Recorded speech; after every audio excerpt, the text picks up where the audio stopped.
Hello बच्चों, आज का हमारा टॉपिक है 9th class unit first journal motion मतलब सामान्य शारीरिक गतिविधियाँ। सबसे पहला है हमारा फ्लेक्शन।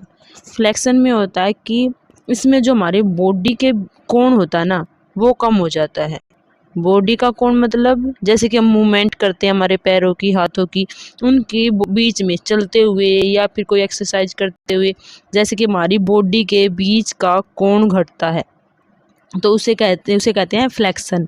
और जिसमें हमारी बॉडी के अंगों का कोण बढ़ता है उसे कहते हैं हम एक्सटेंशन। जैसे कि ये हमारी बॉडी है, ये हमारे हैंड्स हैं। अगर अगर हम इन हैंड्स को बॉडी के पास लेकर आते हैं तो ये हो जाएगा फ्लेक्शन, क्योंकि इसमें कोण घट गया है। अगर हम अपने हाथों को बॉडी से दूर लेके जाते हैं और उसमें क्या होगा, हमारी ये हाथ का और हमारी बॉडी का कोण क्या हो जाएगा, ज़्यादा हो जाएगा, तो इसे क्या कहेंगे, एक्सटेंशन। आगे है अबडक्शन। अबडक्शन है इसके गति के शरीर के किसी भी भाग के पास ले जाना। जैसे कि नाम से पता चल रहा है, अबडक्शन मतलब जो चीज़ अभी हमारी बॉडी से अटैच होगी, अबडक्शन होगी, तो उसे अबडक्शन कहते हैं। अडक्शन मतलब अब तक हमारी बॉडी से अड़ी हुई वो चीज़ अभी अड़ी नहीं हुई है, मतलब इसे शरीर के किसी भाग को शरीर से दूर लेके जाना। आगे है इंटरनल रोटेशन। इंटरनल रोटेशन जैसे कि आपने अपने मोबाइल फ़ोन में देखा है कि रोटेशन होता है, मतलब किसी भी चीज़ को घुमाना, तो शरीर के मध्य भाग की ओर घुमाना। इंटरनल आ गया है तो इंटरनल का मतलब हो गया बॉडी की तरफ, अंदर की तरफ घुमाना। एक्सटर्नल रोटेशन बॉडी से बाहर की तरफ घुमाना। तो ये हो गया रोटेशन, घुमाना, इंटरनल अंदर की तरफ, एक्सटर्नल बाहर की तरफ। हमारी बॉडी की शरीर के मध्य भाग की ओर घुमाना और शरीर के मध्य भाग से दूर की तरफ घुमाना, इंटरनल रोटेशन और एक्सटर्नल रोटेशन कहेगा। एलिवेशन हो गया है शरीर के किसी भी भाग को ऊपर उठाना। जैसे कि हमने मॉल में वगैरह में लिफ्ट देखी हैं, वो ऊपर की तरफ जाती हैं, तो उसे क्या कहते हैं, एलिवेट करना। अरे डिप्रेस मतलब किसी चीज़ को दबाना या किसी चीज़ को नीचे की तरफ लाना, शरीर के किसी भाग के नीचे करना, ये हो जाएगा डिप्रेशन। आगे हम पढ़ते हैं कंपोजिशन ऑफ सेल, शरीर की संरचना। मानव सहित सभी जीवों में मूलभूत शारीरिक इकाई सेल होती है। जैसे कि हमारी बॉडी में क्या होता है, सेल सबसे छोटी इकाई होती है, हमारे शरीर की कोशिकाओं से मिलकर बनी होती है, और कोशिकाएं हमारे शरीर की रचनात्मक क्रियात्मक इकाई होती है। कोशिकाएं क्या होती हैं, रचनात्मक और क्रियात्मक इकाई। कोशिकाएं मिलकर ऊतक बनाती हैं, ऊतक मिलकर क्या बनाते हैं, ऑर्गन बनाते हैं, और ऑर्गन मिलकर क्या बनाते हैं, ऑर्गन सिस्टम।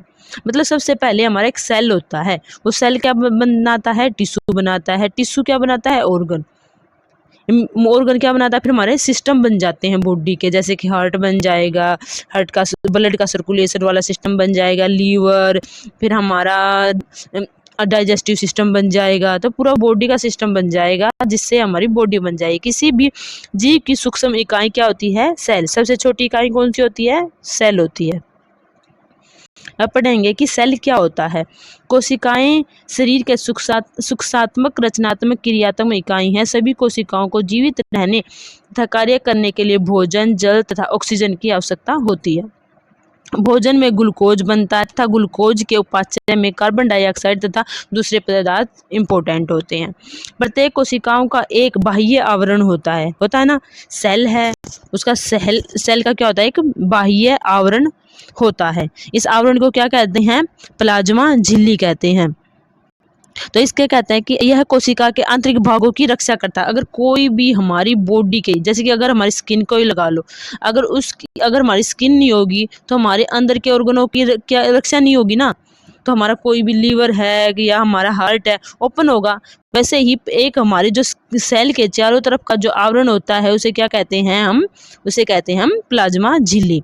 यह कोशिकाओं के अंदर के अंगों की रक्षा करता है तथा कोशिकाओं की आकृति प्रदान करता है। हमारी स्किन भी तो आकृति प्रदान करती है ना, सबके फेस अलग अलग हैं, बॉडी स्ट्रक्चर अलग अलग है, वैसे ही प्लाज्मा झिल्ली भी यही काम करती है। कोशिकाओं के केंद्रक में केंद्रक होता है, और इसके केंद्र में क्या होता है, एक केंद्रक होता है। जो कोशिकाओं के सभी क्रियाओं को नियंत्रण करता है। जैसे कि हमारी बॉडी में ब्रेन होता है, वैसे ही सेल में क्या होता है, केंद्रक होता है जो हमारी बॉडी को नियंत्रण करता है, और केंद्रक सेल को नियंत्रण करता है। केंद्रक के अतिरिक्त कोशिकाओं में जीव द्रव्य तथा कोशिका अंग होते हैं। ठीक है बच्चों। अब हम पढ़ेंगे function of the cell. Cell के कार्य क्या कहते हैं, क्या क्या होते हैं। पहला है रेस्पिरेशन, फिर हमारा अंतिग्रहण डाइजेशन, वृद्धि रिपेयरिंग, उत्सर्जन, उद्दीपकों के प्रतिक्रिया, उपापचय और जनन। अगर हम इसे अगर शॉर्ट में याद करें कि सेल के क्या क्या कार्य हैं कि हमारे सांस लेने में सेल हेल्प करता है, हमें वृद्धि में हमारे सेल हेल्प करता है, रिपेयरिंग में हमारा सेल हेल्प करता है, उत्सर्जन जो भी हमारी बॉडी का वेस्ट है उसे निकालने में सेल हेल्प करते हैं, उपापचय कोई भी चीज़ हमें डाइजेस्ट करनी है, हजम करनी है, या उसमें किसी भी चीज़ को अब्जॉर्व करने में उसमें भी सेल हेल्प करते हैं। जनन मतलब रिप्रोडक्शन में भी अगर कोई भी जीव अलग अलग बनता है तो उसमें क्या होता है, सेल ही हमारी हेल्प, सेल की हेल्प से ये में अगला रिप्रोडक्शन होता है। अब हम पढ़ेंगे टिश्यू के बारे में।